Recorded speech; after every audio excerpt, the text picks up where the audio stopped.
Radio Anthropocène, à l'écoute du changement global. Bonjour à tous et toutes. Radio Anthropocène est à Croisière en ce mercredi 3 juillet au Caire de la semaine d'ouverture des rencontres de la photographie. Nous ouvrons 5 heures de programmation construite à partir des expositions, des rencontres et des enjeux soulevés par le bouleversement global. Qu'est-ce que c'est le bouleversement global ? Dégradation du monde, migration climatique, laissé pour compte, transformation des territoires, précarité et fragilité de l'existence, catastrophe, humain, non humain, fermier du futur, là, ici, à Croisière, un peu plus au-dessus de moi, intranquillité, territoire sentinelle et zone critique. Et nous débutons cette journée de programmation avec justement les territoires sentinelles et la zone critique. Donc, petite explication, qu'est-ce que c'est la zone critique ? C'est cette pellicule la plus externe de notre planète Terre, le siège d'interaction chimique entre l'air, l'eau et les roches, le milieu de toute forme de vie et l'habitat de notre espèce. Et cette zone critique, comme vous le savez, est mise à mal et de manière très visible dans les territoires dits sentinelles, que sont les deltas, les littoraux, les fleuves et la montagne.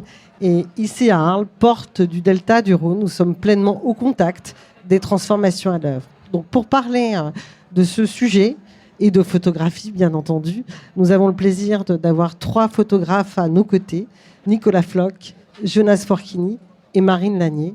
Bonjour à tous les 3. Bonjour. Bonjour. Et je co-anime cette émission avec mon camarade Jendra Kratochvili. Voilà, donc je vais rebondir un petit peu sur la présentation de Valérie. Elle a abordé la question de la zone critique et des territoires sentinelles. Et on a eu vraiment l'impression, en regardant vos travaux respectifs, que peut-être que vous ne formulez pas la question sous cet angle-là, mais néanmoins, cette problématique est fortement présente, puisque vous travaillez chacun et chacune, enfin tous les 3, vous travaillez sur des territoires extrêmement fragiles. Vous travaillez dans les domaines, dans des lieux et sur les liens, les relations qui sont un peu révélatrices des changements en cours. Est-ce que vous pourriez, chacun et chacune à votre tour, nous expliquer un petit peu si on s'est trompé ou peut-être Marine Lanier d'abord. Est-ce que ça vous parle, la zone critique et territoire sentinelle ?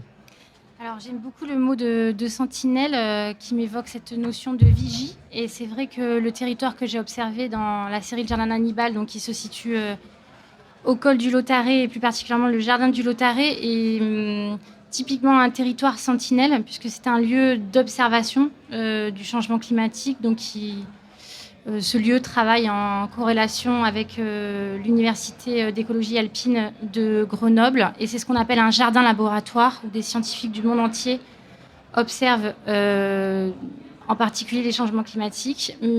Et pour le coup, peut-être pour citer un angle sur lequel j'ai travaillé, moi j'ai travaillé sur l'opération alpage volant qui consiste à descendre d'un étage alpin des plantes afin, ce qui correspond à 2 à 3 degrés de réchauffement climatique à l'horizon de 2100 dans un scénario positif. Cette opération consiste à voir comment les plantes vont se comporter en dessous d'un étage alpin. Voilà. Très bien. Peut-être Nicolas Floch, puisque vous êtes assis juste à côté. Oui, bonjour. Oui, mon travail évidemment touche à ces points. Je travaille sur tous ces processus. En fait, je travaille sur l'écosystème, enfin la Terre comme un écosystème, et en pensant les espaces et en approchant les espaces à partir de l'océan, cet espace qui est absolument déterminant pour la planète entière, et à partir de l'eau. Et comment on peut lire les territoires et l'interaction entre l'océan et les terres, l'océan et l'atmosphère, et l'océan et les glaces. Et tout le travail que je mène sur la couleur de l'eau permet évidemment de lire ces interactions. Et donc on est évidemment au cœur de ce que vous évoquiez. Je vais peut-être rappeler pour nos auditeurs que la zone critique est la zone d'habitabilité des systèmes terrestres, puisque si on regarde la planète Terre, on ne peut absolument pas dire que nous habitons l'ensemble de la planète Terre. Nous habitons seulement une très très fine couche qui serait de l'ordre de 1 mm s'il s'agissait, disons, d'un ballon peut-être qui fait 1 mètre de diamètre. Donc la zone critique, c'est cette très très fine pellicule habitable. Voilà. Et peut-être maintenant à Jonas, s'il vous plaît. Oui, bonjour. Bonjour. Mon travail, il aborde la question du trouble, de la visibilité, la non-visibilité. Donc, je travaille pas mal dans le littoral, dans la désimbouchure ici du delta du Rhône, mais aussi à côté dans une des zones industrielles, c'est le port autonome de Marseille à Fos. Donc là-bas, c'est un peu mon scénario de travail. Et là-bas, je suis assez confronté par des questions de changement de littoral, réménagement, beaucoup de troubles et des facteurs qui vont conditionner un peu ma pratique. Donc il y a beaucoup de logistique, il y a beaucoup de comprendre et entendre le paysage pour après rentrer avec la plongée dans un paysage en danger et à la même fois en mutation. Et voilà. Oui, parce qu'on ne l'a peut-être pas rappelé, mais Jonas Forchini, vous êtes photographe, mais vous êtes plongeur. Ouais. Donc vous observez en direct, en milieu subaquatique, les changements en cours. Marine Lanier, pour qu'on comprenne bien, pour ceux qui n'auraient pas vu l'exposition, donc votre exposition s'appelle Le Jardin d'Hannibal. Il est présenté au Jardin d'été, tout l'été pendant les rencontres. Votre exposition, donc cette situation de projet, c'est donc face au glacier de la Meije, pour ceux qui ne connaîtraient pas, dans les écrins. C'est le jardin du Lautaret. Il est à 2100 mètres et c'est le jardin d'altitude le plus haut d'Europe. Est-ce que vous pourriez nous parler de ce que recouvre ce jardin, de ce qui s'y fait ? Alors, j'ai déjà un peu évoqué les expériences, oui. Là, notamment l'expérience alpage volant. À la base, c'est un jardin botanique, comme il en existe beaucoup en France, en Europe et par le monde. La particularité des jardins botaniques, c'est qu'ils s'échangent des graines entre eux. Et ce jardin-là, c'est un jardin alpin. Donc, l'échange de graines consiste à échanger des graines alpines, c'est-à-dire des plantes de montagne ou de haute montagne. Et il recense plus de 2000 espèces. Et ce jardin est assez, à l'échelle du paysage qui est autour, grandiose, est assez microscopique au final. Mais c'est comme une espèce de planisphère des montagnes du monde. Donc on va retrouver les Rocheuses, l'Himalaya, le Caucase, des tas de montagnes. Du point de vue de la forme du paysage ou des conditions climatiques ? Alors, du point de vue des essences végétales, qui sont... Donc, on va dire que c'est une sorte de planisphère végétale à l'intérieur de ce jardin. Ce jardin, au final, il est assez simple. Et c'est ce qui donne un peu ce foisonnement de couleurs, de plantes. Et c'est parce qu'en fait, je l'ai suivi lors de différentes saisons, avec différentes lumières. Mais si vous le visitez à un instant T, il peut paraître assez banal, au final, ce jardin.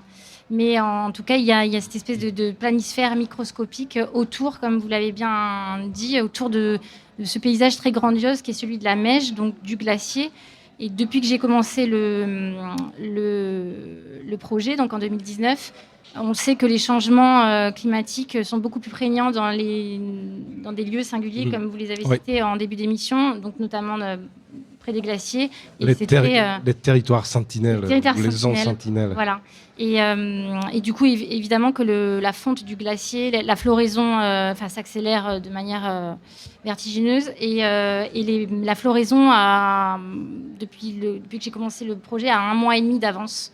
Donc le projet se décale aussi en fonction de ça. Donc vous pouvez suivre en temps réel en fait le décalage du climat. Alors, C'est bien en ça. temps réel, je sais pas. Il se trouve que ça. Quand vous dites 1 mois et demi, c'est 1 mois et demi de décalage par rapport au moment En fait, où vous avez... ça fleurit beaucoup plus tôt. Oui, c'est voilà, ça. donc c'est Oui. ça. On constate de manière directe le changement climatique. Et vous dites d'ailleurs que c'est un bastion, j'aime beaucoup ce terme, un bastion de résistance de notre monde contemporain face au changement climatique. Oui, alors j'ai dit ça parce que j'ai mis ça en relation avec la légende d'Hannibal. Donc Hannibal, beaucoup de personnes cherchent à s'approprier son itinéraire, comme tous les personnages un peu emblématiques, on a envie d'en faire nos héros. Donc sachant qu'Hannibal est aussi un personnage qui peut être tout à fait controversé. Donc c'est ce général carthaginois qui s'est insurgé contre Rome, et en fait il se trouve que j'ai commencé ce projet en relation avec un écrivain américain, puisque au jardin du Lautréamont on organise des résidences avec des photographes et des écrivains américains issus du courant du natural writing aux États-Unis, donc dont le chef de file était Jim Harrison.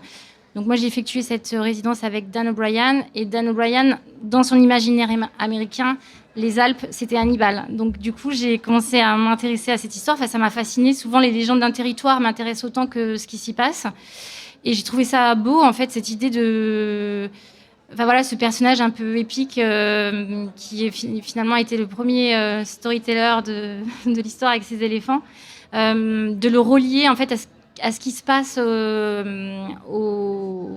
Lautréamont, sachant que tout ça, c'est jamais manichéen, c'est-à-dire que c'est un bastion de résistance et en même temps, on est en train, encore une fois, de se suradapter, puisque l'opération que j'ai suivie, Alpage Volant, c'est observer en fait, comment les plantes s'adaptent, se suradaptent ou même périclitent. Et on ne remet pas nos comportements en question, en fait, on cherche des solutions. Donc voilà, moi, j'ai pas de réponse à apporter, j'ai juste témoigné aussi de cette expérience. Mais sur ce petit laboratoire plutôt important, puisqu'il s'agit de déplacer des tonnes et des tonnes de matière, mais aussi d'espèces, est-ce que vous pourriez, s'il vous plaît, nous raconter un petit peu ce projet, ses contours, puisque Alpage Volant, c'est très énigmatique, et même avec l'explication qui est donnée à l'entrée de votre exposition, on ne comprend pas exactement qu'est-ce qui se passe. Alors, c'est peut-être pas étonnant que vous ne compreniez pas, parce qu'en fait, ils comprennent pas encore eux non plus. C'est-à-dire qu'en fait, quand je dis ça, ça veut dire que c'est très empirique encore. Ils déplacent des carrés de pelouse d'un étage supérieur. Et déjà, les plantes alpines de cet étage-là, elles sont pas forcément... Voilà, on n'est pas dans la luxuriance, donc c'est des choses assez microscopiques. Et en fait, ils observent comment les plantes vont comment certaines espèces vont prendre le dessus les unes par rapport aux autres. Pour l'instant, les premiers changements qui ont été constatés, on va dire, c'est tout ce qui est plantes de mousse, en fait, qui sont des plantes qui s'adaptent et qui supportent, mais dont le biotope, en fait, c'est le froid. Un étage alpin en dessous, elles ne survivent pas. Voilà. Et moi, après, je n'ai pas non plus accès à toutes les recherches et toutes les données scientifiques, donc je les ai observées. Il y a aussi un regard qui est extérieur sur ça.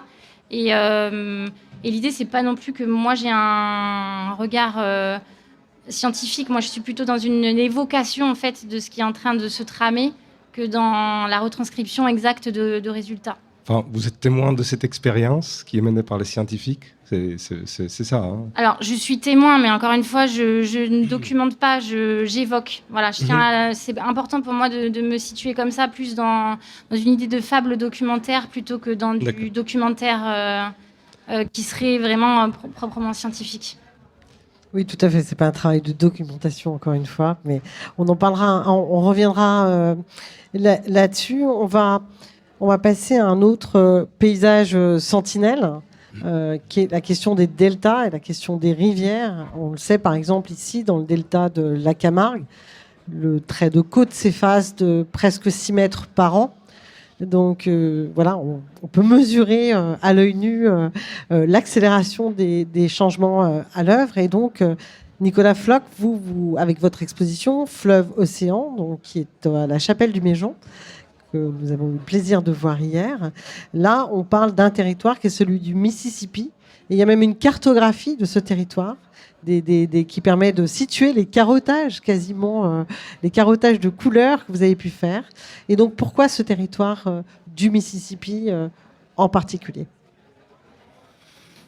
Alors, pour plein de raisons, c'est justement la question du delta. Le delta est évidemment le point de jonction, on va dire, mais pour moi, c'était important de travailler sur cette interaction entre la Terre et la mer, enfin la Terre et l'océan.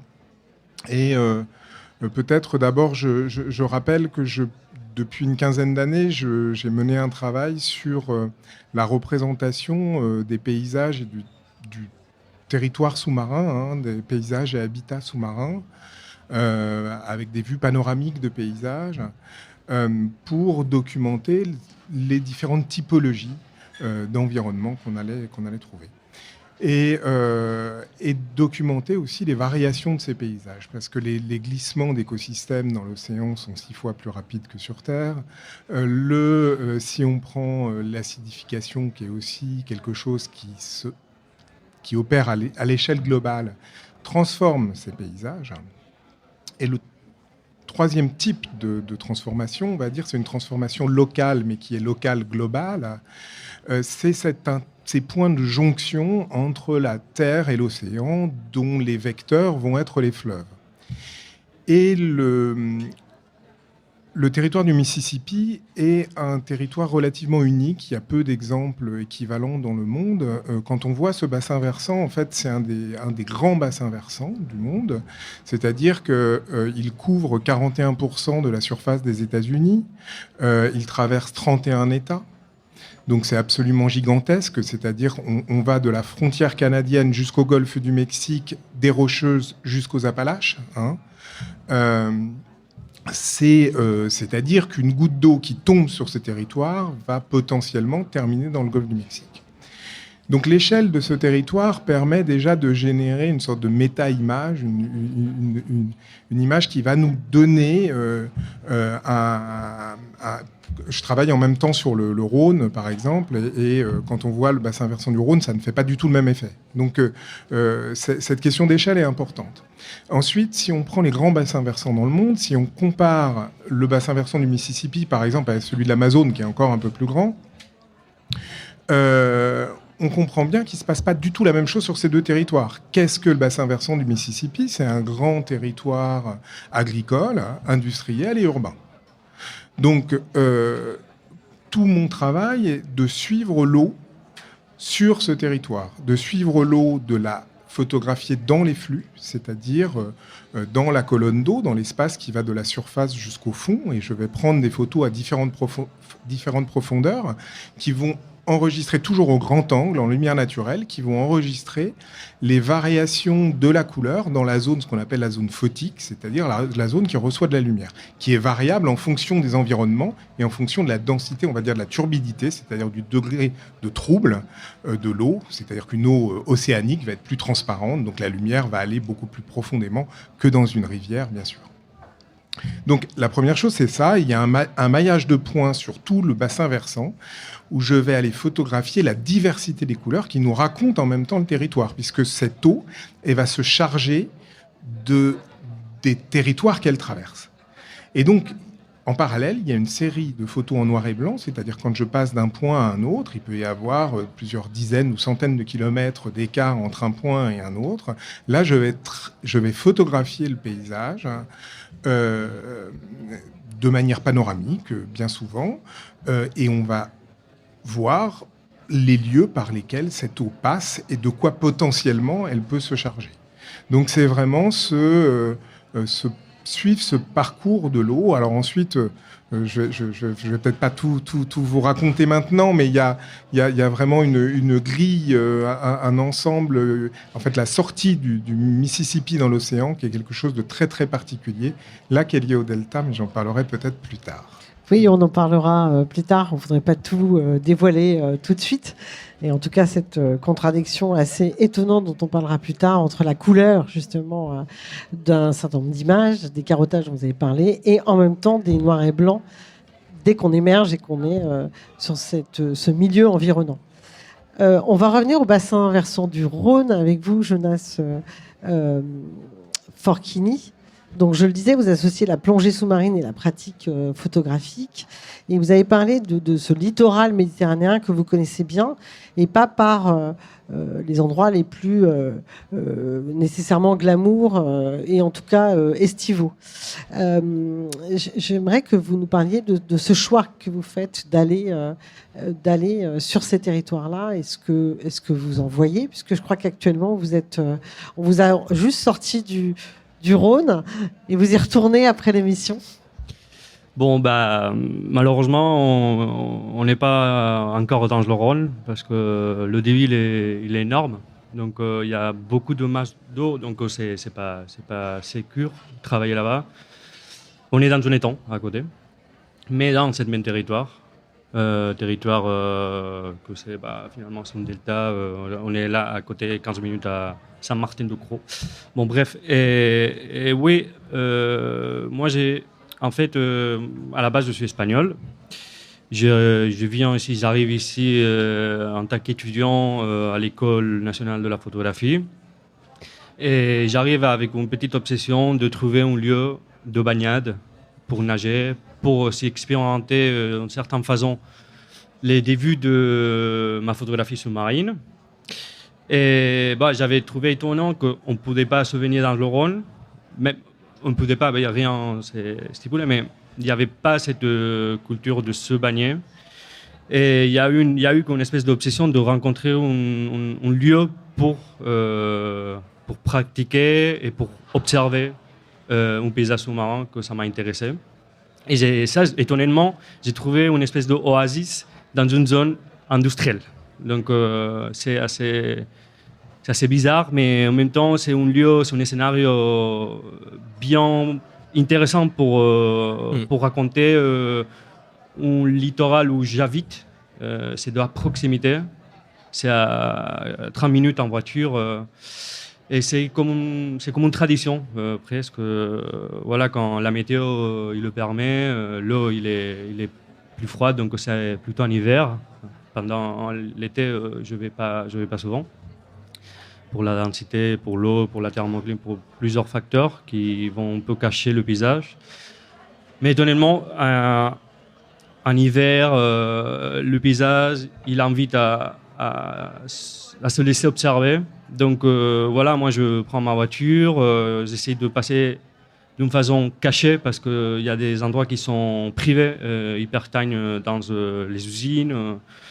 Voilà, mais ça fait partie un peu de cette plongée de littoral, que c'est rentrer en voiture et après rentrer à la nage.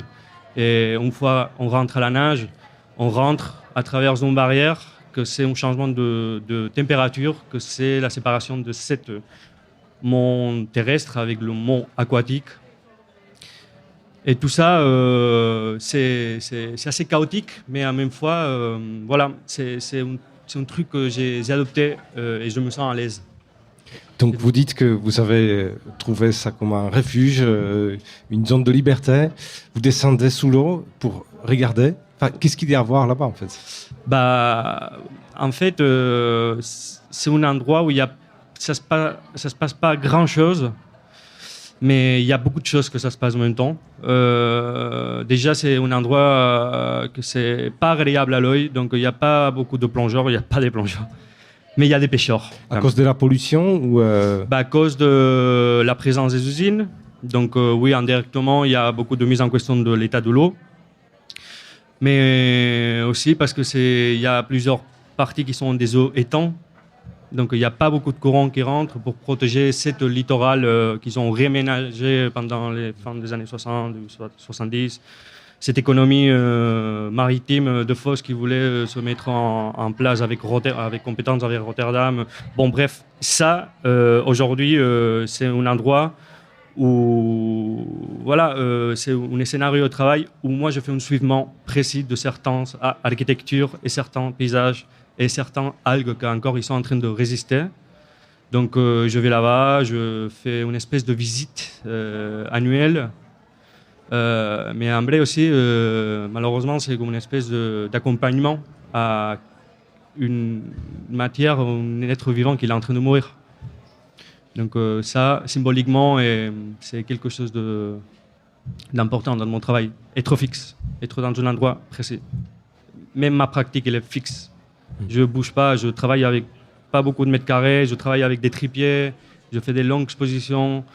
Voilà, et c'est un peu un travail d'archéologie, presque. Mhm. Mais pas Oui, archéologie. c'est un domaine que vous avez découvert par cette même occasion, l'archéologie subaquatique. Bah, ça, c'est un peu par hasard. Moi, je travaillais dans un café en tant qu'étudiant et il venaient les archéologues et bon, on s'est fait vraiment, on a matché. Mhm. Et maintenant, j'ai revenu le photographe de certaines opérations du musée départemental d'art antique. Donc voilà, notamment le Rhône. Et oui, je dis ça de l'archéologie parce que eux, ils travaillent en fait avec une restriction d'espace qu'on peut le compter avec pas beaucoup de mètres carrés.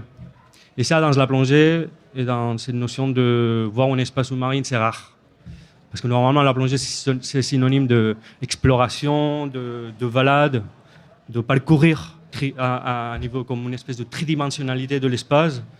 Avec un côté un peu contemplatif peut-être, n'est-ce pas? Bon, Le plonger, c'est ouais. ce que ça nous évoque.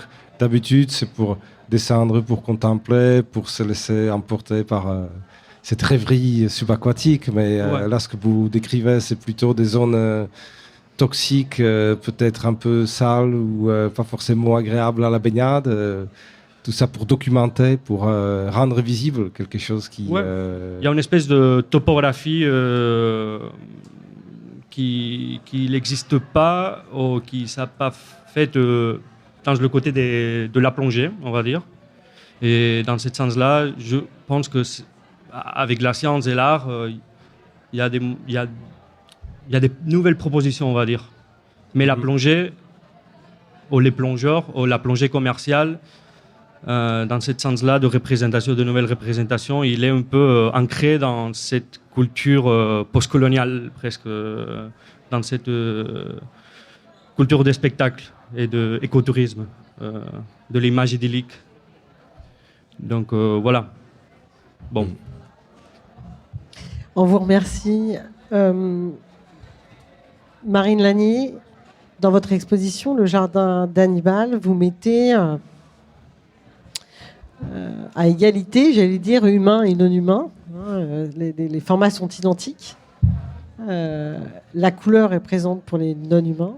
On est dans le noir et blanc pour les humains, que sont les jardiniers de ce laboratoire exploratoire du Lautaret.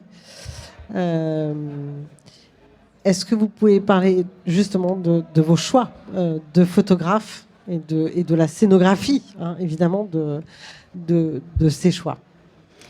Alors, donc le jardin d'Hannibal, il se découpe sous la forme de plusieurs chapitres. Donc, il y a les plantes que j'ai photographiées à différentes saisons. Ensuite, il y a des plantes que j'ai prélevées et que j'ai ramenées dans mon atelier, que j'ai photographiées. Donc, ça, c'est la série plus de l'herbier. Après, on a les outils. Là, de tête, nous n'en avons pas mis dans l'exposition. Parce que ce projet, là, contient 24 images au jardin d'été, mais c'est un projet beaucoup plus ample, donc il y a beaucoup plus d'images. Il y a les cellules. Il y a les portraits, donc de jardiniers, de scientifiques, de botanistes. Et les reliefs, donc tout ce qui est paysage, glacier de la Meije. Et enfin, on a les minéraux, puisque c'est quand même, comme beaucoup de jardins botaniques, les jardins sont construits aussi sous la forme de rocailles. Donc, j'ai isolé des minéraux. Donc, en effet, j'ai tout mis sur le même plan, en tout cas en termes de format. Et alors après, c'est toujours passionnant quand on a des entretiens, des émissions, parce qu'en fait, on comprend à rebours ce qu'on a peut-être voulu faire. Et c'est vrai qu'instinctivement, il y a beaucoup de choses qui se passent aussi avec l'aide de l'intuition. Et c'est à rebours, en fait, qu'on comprend ça. Et c'est vrai que le fait de les d'avoir photographiés en noir et blanc, il y a presque quelque chose de l'ordre de l'effacement. Ces personnes qui deviennent des personnages, hein, au final, sont plus proches du minéral que de la matière vivante. Et ça m'intéresse beaucoup dans la mesure où... Alors après, on pourrait dire plein de choses parce que les choses sont envisageables sous plusieurs couches, notamment le fait qu'ils aient... je rebondis sur ce que tu disais, Jonas, sur voilà, l'espèce de mélancolie aussi qui peut se dégager de certains regards. On peut être à la fois dans la mélancolie dans ces portraits, mais aussi dans quelque chose de plus guerrier. En fait, ils ne disent pas la même chose. Ils parlent en fait de cette espèce d'écroulement dont on ne sait pas très bien quand il a commencé et où on ne sait pas vraiment quand est-ce qu'il va se en tout cas, j'ai l'impression que nous sommes très loin de l'homme maître et possesseur de la nature, en fait, de cette figure de la domestication de la nature, le noir et blanc des portraits, mais plutôt les personnes, les jardiniers que vous appelez, plutôt en retrait par rapport, c'est vrai. Par rapport aux portraits à l'échelle cellulaire qui sont au contraire dans des couleurs très saturées, bien présentes. Il y a quelque chose de resplendissant, donc ce sont des humains qui se mettent volontairement en retrait. Oui, donc. Je crois que c'est merci d'employer ce terme de volonté, parce qu'en fait, je pense qu'il y a cette volonté, oui, de mise en retrait, d'humilité. Il y a un spectateur qui m'a évoqué il ne savait pas en fait si les cellules c'était des cellules humaines ou végétales, et je trouvais ça très beau parce que je me suis dit mais s'il y a cette confusion, c'est que ce trouble, tu parlais de trouble, et je trouve ça très juste, et cette idée du trouble, elle m'intéresse beaucoup. On trouve ça aussi, il me semble, dans le travail de Nicolas. On ne sait plus exactement où on se situe et à quelle échelle.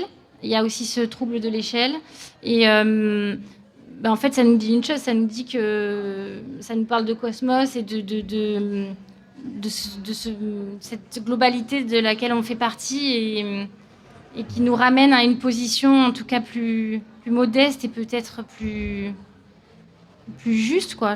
Voilà.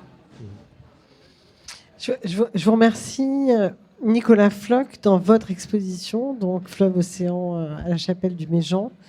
On a plusieurs typologies d'images. Donc on a ces quasi-totems de couleurs absolument somptueuses. Je dis ça parce que c'est vertical, ça construit une verticalité. C'est d'une très très grande beauté, les couleurs sont absolument époustouflantes, c'en est même surprenant, mais un peu comme les plantes qu'on peut voir, ou les mousses dans le jardin d'Hannibal, hein, c'est quand même, la beauté est très présente. Voilà, ce que je voulais dire, c'est que la beauté est très présente dans vos expositions, en tout cas c'est ce que ça m'évoque. Et puis il y a ce lien avec en effet l'interrelation avec l'environnement immédiat du Mississippi, et là on est sur des images horizontales, très souvent noir et blanc, enfin très éteintes, et on est sur des paysages qui semblent post-apocalyptiques souvent. Les humains ne sont pas présents, ou alors je les ai pas remarqués, mais voilà, c'est des paysages avec beaucoup d'extractivisme, en tout cas très anthropisés, et donc qui se mélangent, effectivement, les sédiments se mélangent avec le fleuve, et donc c'est toutes ces... Et donc cette mise en résonance entre ces verticales colorées qui se déclinent, et voilà, c'est très puissant, hein, à regarder. Et puis il y a les cartels, hein, qui sont importants parce qu'ils documentent, pour le coup, non pas les photos, mais les cartels, documentent l'endroit où on est, qu'est-ce qui se mélange, pourquoi cette eau est plus ou moins lactée, pourquoi cette eau est plus ou moins rouge ou plus ou moins verte. Et donc, on a des informations très précises sur ce qui s'y passe. Donc ça, c'est important. Enfin, moi, en tant que spectatrice, j'ai trouvé ça important. Donc voilà, comment... il y a une scénographie, c'est très scénographié. Vous avez de la place à la Chapelle du Méjean. Et voilà, parlez-nous de tout ça. Oui, alors je ne sais pas si j'emploierais le mot totem. C'est plus, on va dire, des carottages. On part plus vers le bas que vers le haut. Donc on descend sous la surface, en fait. Mais c'est vrai que dans l'exposition, étant donné qu'elles sont au milieu du mur, ce sont des images qui ont tendance à monter par rapport à cette ligne horizontale du territoire et du sol, en fait. Mais l'eau n'est pas que liquide, elle est aussi atmosphérique, donc on peut aussi le voir comme peut-être une métaphore de cette circulation. Mais oui, il y a différentes zones, et en fait, quand j'entends Marine et Jonas parler, on a vraiment la jonction entre ces deux espaces, entre la montagne et l'espace sous-marin. Et ce qui m'intéresse, c'est aussi cette interrelation. Quand je parlais tout à l'heure du travail sur les paysages sous-marins aussi, cette représentation du paysage terrestre, les prises de vue sont les mêmes modalités de prise de vue que ce que je fais sous l'eau, c'est-à-dire des vues panoramiques, de temps en temps quelque chose qui peut apparaître comme un petit peu plus un détail, mais parce que c'est une vue avec un cadrage qui n'est pas forcément avec l'horizon au centre de l'image, mais on a des cadrages qui sont relativement similaires, et c'est de montrer comment un paysage en influence un autre. C'est-à-dire que, évidemment, ce qui se passe sur le paysage terrestre va déterminer un état du paysage sous-marin, par exemple. Alors, pour prendre la question du delta ou des fleuves, enfin, le Mississippi, cela aboutit à une des plus grandes dead zones au monde. Si on prend des endroits que je connais bien, où je plonge depuis enfant, entre les deux estuaires de la Loire et de la Vilaine, on a un effondrement de 85% des populations de laminaires, de kelp, de grandes algues. Et c'est l'effet direct de l'arrivée des deux fleuves dans cette zone. Donc ça, c'est une chose qui évidemment est très présente à mon esprit, et quand j'enregistre le parcours de l'eau, c'est qu'elle se charge de tout son cycle naturel, c'est-à-dire des roches, des tanins, des forêts, elle va fertiliser l'océan, elle va permettre le vivant, elle va permettre au plancton de se développer, mais il y a aussi dedans tout le dérèglement qui se trouve sur les territoires, qui va aussi dérégler ces cycles. Donc ensuite... donc je montre le territoire en fait tel qu'il est, mais il y a des choses qui sont évidemment plus symboliques. Ces couleurs, quand on voit ces couleurs de l'eau, on peut penser. Il y a aussi un certain jeu avec des médiums entre la peinture et je dirais, l'histoire de l'art est présente aussi dans ces images. C'est-à-dire, quand on voit une image de couleur de l'eau, on peut penser qu'il s'agit de peinture ou de dessin, mais c'est une photographie. On peut penser que c'est abstrait, mais c'est une photo de paysage et une photo documentaire. Et on peut penser que c'est simplement une couleur qui ne va rien nous raconter, alors que ces couleurs, elles nous racontent beaucoup de choses, et nous racontent même l'histoire du monde. Si on prend l'histoire de la planète et l'histoire des cycles justement géologiques et biologiques qui vont interagir, si on prend la sortie du Mississippi dans l'océan sur 100 km, les 100 derniers kilomètres du fleuve, enfin du fleuve et de sa sortie dans l'océan, à Arles, il y a un petit bout de la pièce qui documente ça. Alors je vais essayer de le décrire peut-être à la radio. Donc quand il y a une colonne d'eau, c'est-à-dire ce sont des photos comme on fait un carottage dans un sol, ce sont des photos à différentes profondeurs sur un point donné. Quand je fais une grille, c'est toujours organisé de manière géographique, c'est-à-dire que 2 ou 3 kilomètres plus loin, je vais faire de nouveau une colonne avec un ensemble de points qui me permettent de descendre dans la colonne d'eau. Et ainsi de suite, sur 100 km. C'est-à-dire qu'on va avoir, comme la colonne, on a un carottage, l'ensemble de la grille, c'est une coupe dans un environnement. Donc la coupe du fleuve qui sort dans l'océan. Donc ça suit cette...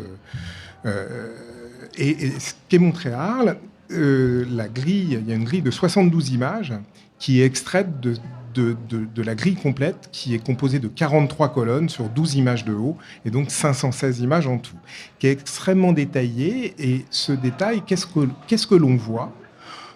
Étonnamment, on retrouve, et c'est là que c'est complètement vertigineux, on va retrouver l'organisation des couleurs qu'on connaît dans le cercle chromatique, qu'on va retrouver dans le cercle chromatique de Chevreul. On va retrouver l'organisation des couleurs que l'on peut trouver dans un Pantone, dans le nuancier du Mobilier National, par exemple. On retrouve exactement les mêmes organisations des couleurs. Dans la décomposition de la lumière, physique de la lumière, qu'on va trouver dans un arc-en-ciel.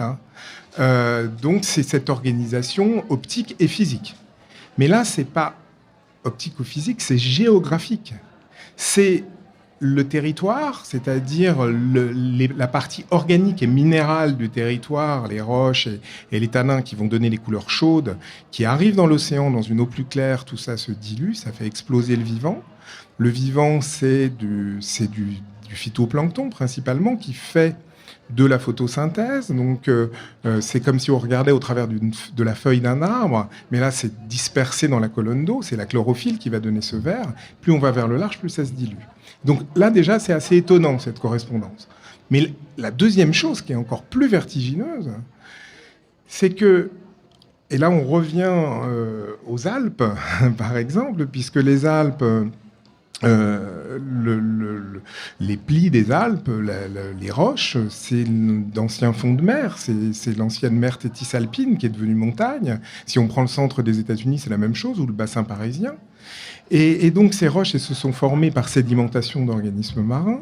Donc c'est ce qui va participer à fertiliser l'océan, à transformer cette couleur et aller vers ce vert qui produit l'essentiel de l'oxygène de la planète, qui fixe une grande partie du carbone, 25% du carbone. Ça le fixe en formant des squelettes en calcaire ou en silice, et par sédimentation, ça crée de futures roches qui deviendront peut-être de futurs territoires ou de futures montagnes. Et donc là, on a une sorte de fresque de l'histoire de la Terre dans cette succession de couleurs avec l'interaction des cycles géologiques et des cycles biologiques. Et je me permettrais peut-être d'ajouter que le CO2 qui était présent autrefois dans l'atmosphère terrestre a été fixé sous forme de roches calcaires aujourd'hui, et que si on dissolvait aujourd'hui toutes ces roches calcaires, on retrouverait un niveau de CO2 qui rendrait la planète absolument invivable en très peu de temps. Donc moi je trouve ça extrêmement stimulant, la manière dont vous dépliez l'histoire terrestre, l'histoire des écosystèmes et finalement la totalité du monde à partir d'un nuancier, quelque chose qu'on pourrait percevoir comme un nuancier qui est simplement une portion de 100 km du delta de Mississippi. Eh bien, ça m'amène à une question, c'est peut-être la chose la plus complexe à rendre visible. Ce sont les relations ou des liens entre des êtres, des choses qui sont éloignées dans l'espace et dans le temps. Donc là, vous arrivez à reconstituer des récits, à retisser des liens, mais ça, on y a accès puisque vous nous les donnez. Est-ce que dans votre exposition, qui quand même comporte des cartels et des explications, c'est quoi un petit peu le cheminement que vous avez envie de proposer aux spectateurs, aux auditeurs? Et c'est peut-être une question qui s'adresse à vous trois. C'est le rapport entre ce que vous sélectionnez, ce que vous rendez visible, la manière dont vous-même vous le commentez, vous apportez des précisions, et la manière dont vous invitez les spectateurs à tisser leurs propres liens et à peut-être s'interroger sur qu'est-ce que je regarde et qu'est-ce que je peux comprendre à partir de ce que je vois. Alors peut-être d'abord Nicolas Floch, mais j'aimerais bien que d'autres, vous autres aussi, vous pouviez vous saisir de cette question. Alors, cette question de scénographie. Oui, pour moi, il y a plusieurs. Alors, il faut dire que ce qui est montré à Arles par rapport au projet, c'est vraiment une partie de ce projet. C'est parce que le projet est assez conséquent. Il y a 224 colonnes de couleur de l'eau sur le territoire. Et donc, c'est une introduction à cette nouvelle série Fleuve-Océan que je mène sur différentes zones et une introduction au projet du Mississippi. Mais pour moi, ce qui est important, qu'on en voit une partie ou l'ensemble, on arrive à lire un petit peu ce qu'est le projet. Quand je vous raconte déjà pour moi, il y a quelque chose qui est assez, que je trouve qui est assez apaisant dans cette grande grille de couleurs, parce que ce que je n'ai pas dit, mais qui est quand même quelque part évident, c'est que cette matière, ce déplacement de matière et cette interaction entre le vivant et le non-vivant, on est complètement pris dedans, nous, en tant que matière. C'est-à-dire autant cette circulation de l'eau, cette eau que je vais photographier, elle nous traverse. Alors on ne voit pas beaucoup de personnages par rapport à l'observation de tout à l'heure, mais parce qu'aux États-Unis, très étonnamment, on ne voit personne. On ne voit personne à l'extérieur, autour des maisons, dans les rues, personne marcher. Et c'est absolument bluffant. Je n'ai vu personne en dehors des très grandes villes, il n'y a personne. Les gens sont au volant d'une voiture ou sur une machine. Quand on les voit dans leur jardin, c'est sur un tracteur en général, un petit tracteur pour tourner la pelouse. Et c'est vraiment assez étonnant. Mais cette eau, oui, donc elle va nous traverser en fait aussi. On est composé de cette eau et on est pris dans ce flux de couleurs. On en fait partie. On est sur d'autres échelles temporelles et ça relativise aussi notre place, je dirais, dans cet environnement. Donc je pense que ça, c'est une chose sur la dimension peut-être quelque chose d'assez apaisant pour moi, je trouve. Ensuite, c'est aussi prendre conscience de l'endroit où on se trouve et quelque part, si on parle de ces bassins versants, où que l'on soit, on est connecté à la mer. Si on est ici à Arles, on est connecté à la mer. Si quelle que soit la partie du territoire, on y est connecté par l'atmosphère, par l'eau qui va venir depuis l'océan et par les flux qui retournent vers l'océan. Et ce qui nous traverse va aussi à la mer.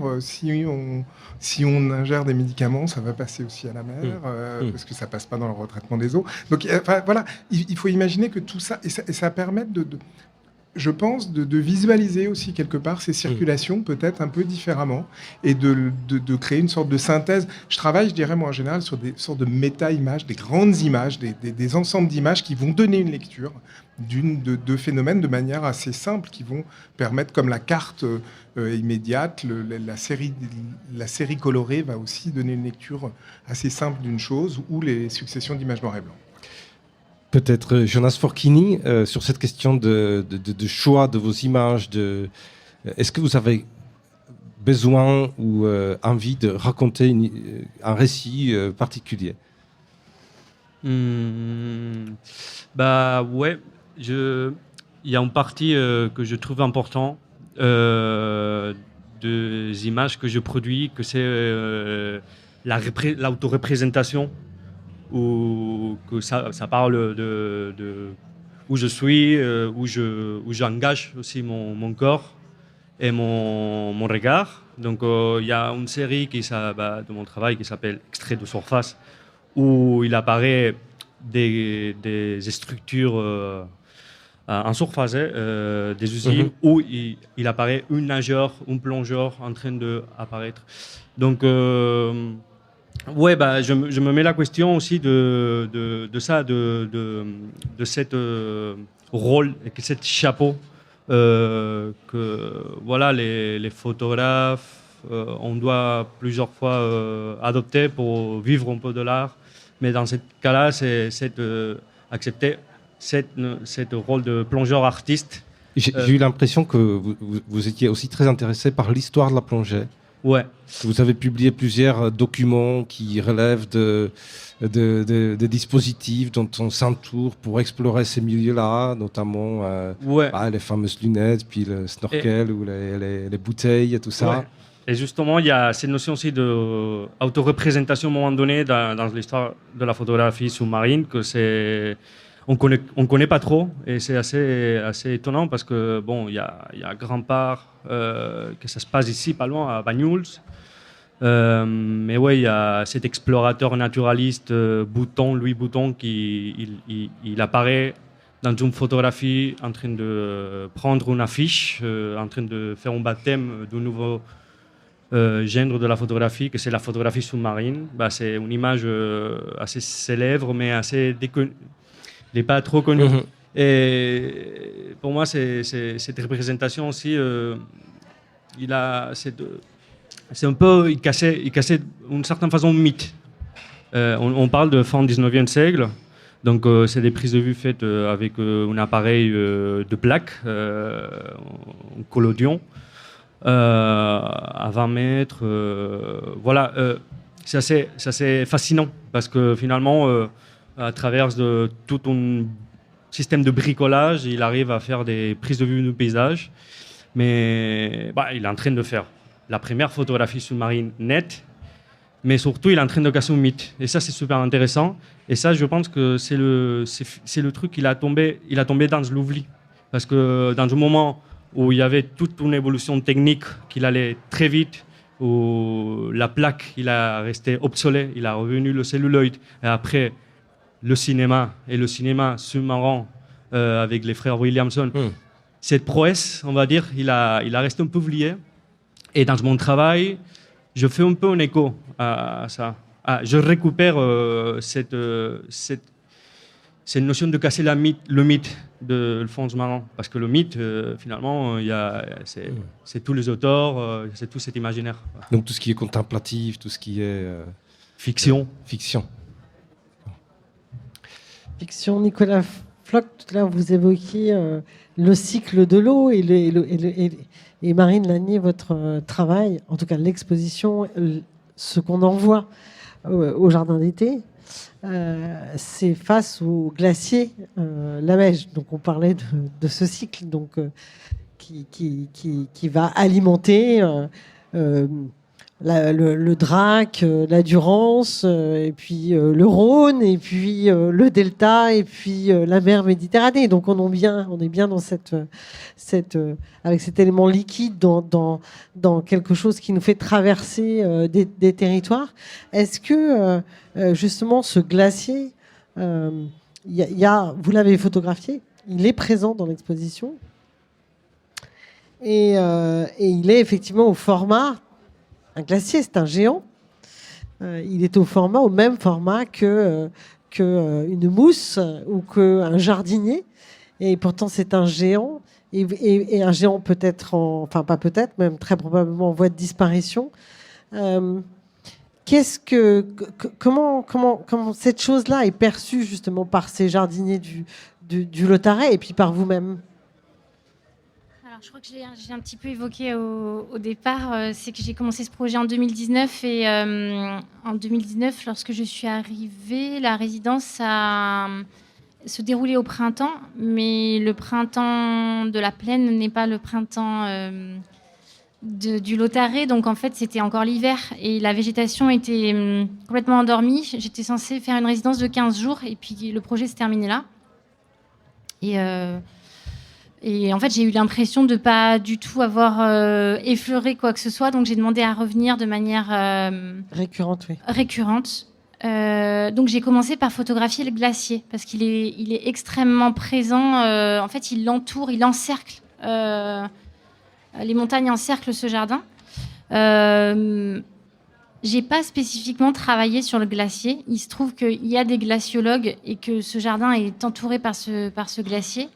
Par contre, il y a sans doute un chapitre à venir que je vais consacrer au phénomène des algues rouges. Donc, ce sont des micro-algues en fait, qui se déposent sur le glacier, qui créent ce qu'on appelle un phénomène d'albédo. Donc, pour les néophytes que j'étais il y a peu de temps, en fait, c'est le fait, par exemple, de porter un t-shirt noir qui va en fait attirer plus la lumière que le blanc. Donc le fait qu'il y ait cette couleur rouge en fait va accélérer la fonte des glaciers, de la même manière avec le sirocco, phénomène qu'on trouve beaucoup aussi au Lautaret. La particularité de cette expérience qui s'appelle le sang des glaciers, donc pareil, je trouve le titre très, très beau et en résonance d'ailleurs avec Hannibal, avec l'histoire d'Hannibal, c'est que ces algues, alors ça peut-être que mes camarades qui travaillent sur l'océan l'ont expérimenté de près, mais il y aurait aussi, selon les scientifiques, beaucoup de solutions, en fait, à contrario, contenues dans ces algues concernant le réchauffement climatique. Voilà, ça c'est un chapitre à venir. Pour le glacier, moi je l'ai mis sur le même plan, mais c'est comme si c'était un personnage incontournable du jardin, mais j'ai pas à proprement travaillé sur le glacier. On ne peut juste pas faire semblant de voir qu'ils font en fait de manière encore une fois très accélérée. Donc je les photographie dans ces différents états. Voilà. Avant de nous quitter, d'abord, je voulais vous remercier. Inviter évidemment le public à aller voir vos expositions respectives. Mais on sait très bien que ce travail que vous présentez cet été à Arles est le fruit, vous venez de le rappeler, Marine Lanier, d'une temporalité qui est déjà derrière vous. Et donc, je voulais vous inviter à nous dire ce sur quoi vous travaillez aujourd'hui, peut-être pas là aujourd'hui le 3 juillet, mais on va dire travaux que vous avez peut-être déjà commencé et qui seront présentés à d'autres occasions, en d'autres lieux. Peut-être Jonas Forchini pour commencer. Ouais, moi je suis dans une démarche plutôt maintenant avec le son. Et les endroits où je transite, il y a beaucoup de transit sur moi. Il y a les bateaux, il y a aussi les usines. C'est cette architecture terrestre qui pénètre dans le paysage. Donc oui, je pense qu'il y a une certaine façon, mon travail il rentre en mutation aussi. Et le son, je trouve que c'est important dans ce genre des environnements. Quand on parle du son, on parle beaucoup de pollution sonore sous-marine, justement, et l'influence du trafic des bateaux, évidemment, sur tous les écosystèmes du littoral. Et les vibrations. Le son qui se propage très très bien dans l'eau, donc évidemment, la communication des différentes espèces. Et pas que les bateaux, aussi, il y a comment ça s'appelle, les éoliens, il y a les autoroutes, il y a les alarmes des usines, et tout ça, quand on est dans cette espèce de capsule interne qui nous garde avec une extension de air, tout ça se multiplie. Il y a un truc bizarre avec le son sous l'eau. Et c'est de plus en plus un questionnement qui est en train de se mettre en place et comment il intervient et il va affecter le paysage. C'est pas que la vie animale, aussi c'est la vie végétale et la vie de paysage. Oui, c'est l'entièreté des vivants en fait. Merci Nicolas Floch. Sur quoi travaillez-vous ? Eh bien, je continue sur un petit peu la même chose. Là, juste après Arles, je repars en mer pour en fait continuer le travail. En fait, je mène depuis 15 ans ce travail sur les différentes typologies de paysages des côtes françaises. Donc, j'ai travaillé sur la Bretagne, sur une grande partie de la Méditerranée, et là, sur les 2 ans à venir, je termine le pourtour des côtes. Que ça soit au nord, donc là le Cotentin cet été, un peu de la côte ouest, et puis l'hiver prochain ça sera un bout de Méditerranée, la Corse, donc vraiment sur ces paysages, enfin à proximité en tout cas de l'endroit où je vis, quoi. Alors là, c'est difficile de savoir parce que quand on vous écoute parler de tous ces lieux... Je suis basé au plus central, c'est-à-dire je suis basé à Paris, mais c'est vrai que je bouge beaucoup. Autrement, je continue à travailler en pointillé, doucement, mais je ne me presse pas parce que les projets ont besoin aussi de temps sur le bassin versant du Rhône. Le Mississippi, je l'ai fait assez rapidement parce que je ne pouvais pas. Déjà, j'habite pas aux États-Unis, donc voilà, il fallait faire des choix. Et je l'ai fait d'une certaine manière, mais le Rhône, justement, c'est moins éloigné. Je peux le faire plus lentement et je prends un petit peu plus mon temps, donc ça va m'occuper. Ça risque de m'occuper pendant quelques temps. Ça risque de vous occuper un certain temps, Marine Lanier. Donc vous aviez commencé à évoquer ce sur quoi vous travaillez, si on pouvait en savoir un tout petit peu plus. Oui, alors le son des glaciers, ce sera vraisemblablement un prochain chapitre du Jardin d'Hannibal. Mais sinon, parallèlement, donc je mène souvent plusieurs projets sur une ligne parallèle. Donc je vais poursuivre l'année prochaine un projet qui s'appelle Les Contrebandiers, que j'ai initié dans les Alpes, que j'ai réalisé dans les Pyrénées, côté frontière française, et donc avec le soutien de la Casa de Velázquez, je vais poursuivre ce projet côté espagnol. Donc on est pareil, on est toujours dans une évocation. Le projet s'appelle Les Contrebandiers, mais c'est une évocation, une espèce de fable comme ça autour de personnages qui traversent. Il y a toujours ce rapport à la montagne très fort. Et il peut s'agir d'ermites, de déserteurs. On est toujours dans une forme aussi d'anachronisme, de passeurs, bien évidemment, de colporteurs. Et toujours avec ce rapport de l'ordre de la sensation et des éléments qu'un corps peut traverser, chose qu'on trouve aussi dans Hannibal, où finalement le vivant, l'infiniment petit, côtoie l'infiniment grand. Écoutez, on vous remercie tous les trois, Marine Lanier, Nicolas Floch, Jonas Forchini. On vous souhaite bon vent pour vos prochaines aventures et un beau succès pour les expositions que vous présentez cet été aux rencontres d'Arles. Merci beaucoup. Merci beaucoup. Radio Anthropocène, à l'écoute du changement global.